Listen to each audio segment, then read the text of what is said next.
কি অবস্থা! এদেশের নেতা আর বাইয়ালার মধ্যে একটা মিল আছে। দুইজনে মোটামুটি শাসন করে, কিন্তু মানুষের গালি খায়। নেতারা জনগণের গালি খায়, আর বাইয়ালারা বাড়িটার গালি খায়। যে বাসাত আবার ব্যাচেলার থাকে, বা পুরা বাসা গিয়ে ব্যাচেলার, হেগুনার সিজ্জত কুত্তে মিড়ে খায় না। বাসাত হানি থায় না। হানি যেখানে থায় এখানে স্পিড লেদা ওলার মুহূর্তে স্পিডের তুলে কম। লেদা ওলা আরো জোর মুহূর্তে। গ্যাসের অবস্থা তো আর কইলাম না। আর যদি আমরা যদি যে কোনো কমপ্লেন করেন যে ভাই এমনি এমনি এই সমস্যা, চাইবেন যে পাশে তার কারেন্ট নেই, কারেন্ট এখানে এত পশ্চাৎ দেশে ঢুকে গেছে।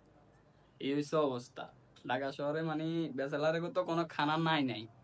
ভাইয়ালারাও একটা অবস্থা মানে কি আর কইতাম, লাগে যে হাতে বিশ্ব সুন্দরীর বাপ। সবচেয়ে বড় কথা হইছে এই দুই প্রাণীর মধ্যে এই এই এই মিল ছাড়াও বহুত রঙের মিল টিল আছে। এরা মানুষের শাসন করে ঠিক, কিন্তু আসলে সম্মানটা হানা। মানুষ সামনাসামনি সম্মান করলে হিসেবে কিন্তু টুট ভর্তি করে গেলে